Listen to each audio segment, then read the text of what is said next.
The moss stitch is a hugely popular stitch for beginners and experienced crocheters alike because of its versatility and simplicity. There are a number of ways that you can use this stitch, but in today's video I'm going to be showing how to work it in the round. So you can work these as small squares joined together, or you can work continuously to create a full-sized blanket. Along with the pattern, I'm also going to be sharing tips on how to solve two common problems when it comes to making this stitch. So be sure to watch that segment before you skip to the pattern. There are a lot of useful tips there that I don't want you to miss. Before we get into the two common problems, let's talk about your hook size because this is going to play a really important role with your project. The moss stitch is a 1-row repeat using single crochets and chains, and because of that it makes a very dense stitch. So if you're making something like a placemat or a coaster, something like this, you want those stitches to stay nice and tight. So I would recommend that you stick with the hook size or go smaller depending on the yarn recommendation. But if you're working on something like a blanket, then you want that drape to be a little bit looser. So I would recommend that you go up at least a hook size larger than the recommended hook size on the label. For example, I usually use a 4mm hook with this yarn, but today I'm going to use a 5mm. The two most common issues that you're going to find with this stitch is the skewing and the jagging. Now when I say skewing, I just mean that the square is going to start tilting or turning the more rounds that you do. Now I've only done about 9 or 10 rounds here, but you can already see that the square is starting to turn, but this gets really evident the bigger that you get. You've probably heard about this before if you've made granny squares. It's the same issue. The moss stitch is very similar as far as the sequence. So instead of doing double crochets, we're doing single crochets, but we're doing the same kind of style. So you're going to have that shift. And the easy fix, just like the granny square, is to turn your work after every round. So instead of staying on the same side round after round, you're just going to flip your work before you start the next round. And by doing that, you're going to get something that looks like this, a beautiful square. Now, the only issue that you're going to have by doing this method with the turning is you're going to get the issue number 2, which is a jagged line. Now, this jagged line isn't the end of the world. It's more distinct on one side than the other, but you're definitely going to get a seam, and it's going to naturally start veering to the right if you're right-handed or left if you're left-handed. And that's because you're creating a slip stitch, chain 1, before you start the next round. There are two different ways that you can improve the look of this. You're still going to have a seam, but it's not going to be as eye-catching. The first one is to omit that chain 1 before you begin the next round. This will make more sense when we get to that segment, but basically you would just do your slip stitch to complete the round, and instead of chaining 1 and turning, you would instead just turn your work and don't even worry about that chain 1.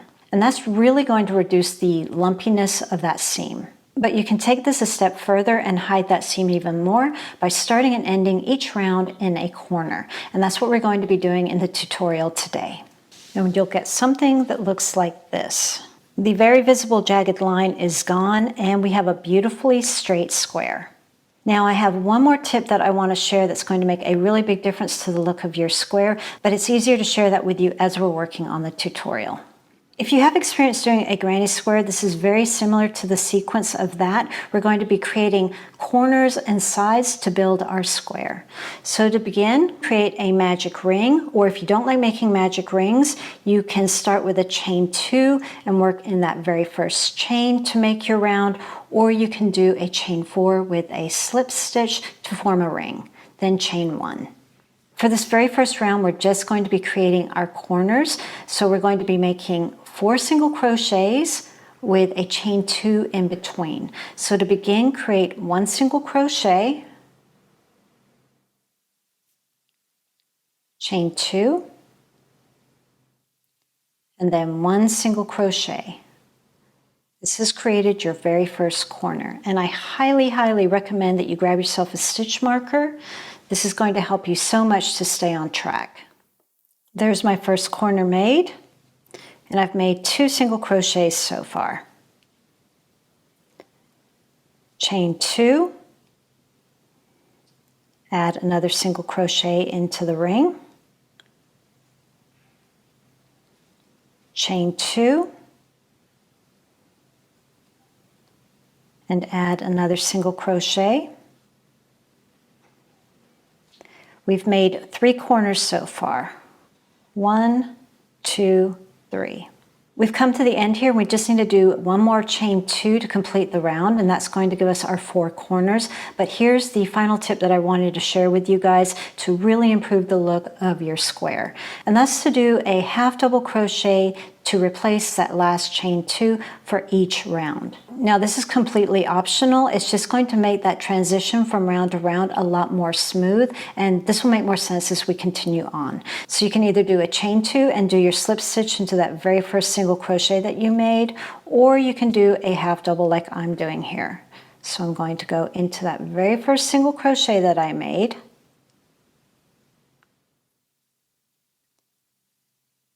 with a half double crochet. Tighten your center, and you have a beautiful wee little square to start round 1. We're getting ready for round 2, and typically we would chain 1 and turn to start round 2, but we're just going to turn. We're going to omit that chain 1. Again, this is completely optional, but it really is going to help to kind of camouflage that seam. So just take your work and turn it. And right below your hook, you have your first corner space, and we're going to work a single crochet into that corner space.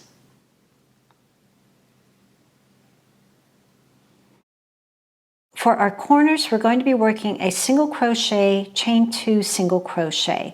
But what we're doing here to begin is we're just doing half of a corner. We're going to finish this corner at the end. So what I would recommend before you move any further, add a stitch marker into that very first single crochet that you made so that you don't lose track of it. It just saves a lot of mental energy trying to figure that out later.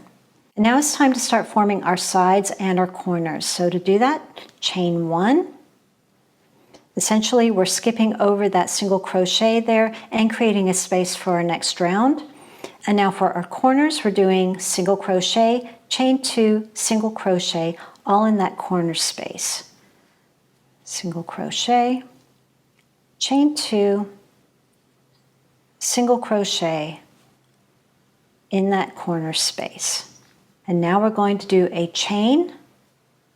We've created a side, we've skipped over this single crochet that's going to create our space for the next round, and now we're already to our corner. So we're just doing single crochet, chain 2, single crochet, all in the same corner space.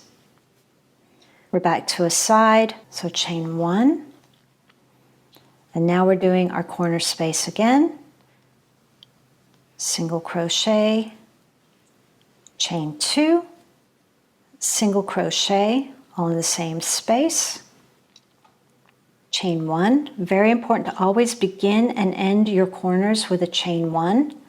And now we're back to that very first corner, and we just need to complete it. So we're just going to go in with a single crochet, and you have an option here. You can either do a chain 2 and slip stitch into that very first single that you made, or you can do the half double crochet, which I do recommend. Half double into that very first single crochet that you made.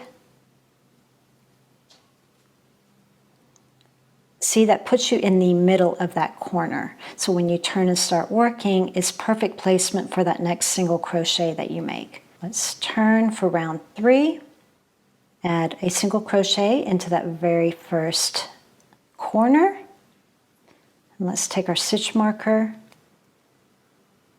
so we don't lose track of that stitch. And now we're just going to repeat this same sequence. We make our corner, and as soon as we've made our corner, we create a chain 1 to create a side. And if you notice here, we have a space now from that previous chain 1 from the previous round. You're just going to place a single crochet in there, and then chain 1. And now we're back to a corner, single crochet, chain 2, single crochet. We're just going to repeat this all the way around, chain 1. We're skipping over that single. We have a space to work into now. So we're just doing a single crochet, chain 1. We're already back to a corner, single crochet, chain 2, single crochet, Don't forget that chain one right after you finished your corner. Now we have a beautiful little space to work into. Single crochet, chain one, back to a corner. So that's single crochet, chain two, single crochet, chain one. We have our little space to work into, single crochet, chain one, and now we're at our final corner. So single crochet, and now you can either chain two or do a half double crochet to complete that round. Going into that very first single that you made in that corner to complete the round. This is a really great project if you have a self-striping yarn, but if you want to change colors, it's really easy to do. Let's backtrack here. We're in our corner. So if you're finishing your corners with a chain two, just do your chain two. But instead of doing your slip stitch with your old yarn, you're going to do a slip stitch with your new yarn. So go into that stitch, and instead of pulling that yellow through, or whatever color you're using, bring in your new color, pull it through, and pull it through that chain. I snip the old yarn, and then I just tie those ends together. I don't knot it, I just tie it just to hold it in place. Just in case I make any mistakes, I can undo it pretty easily. And then I turn my work like I normally would and create my single crochet in that corner. And you're ready to go. If you're doing the half double crochet, begin the half double like you normally would. Go in, pull through, and instead of finishing with the old color, bring in your new color and pull it through to complete that stitch. Same thing again, just tie the two ends in the back just to hold everything in place. And now turn my work and create my single crochet. Don't forget your stitch marker. And now we're just going to continue on with that same sequence. We're just going to chain one, skipping over the single from below, going into that next chain space with our single, chain one, single, chain one, and we're at a corner. So that's a single, chain two, and then another single into the same corner.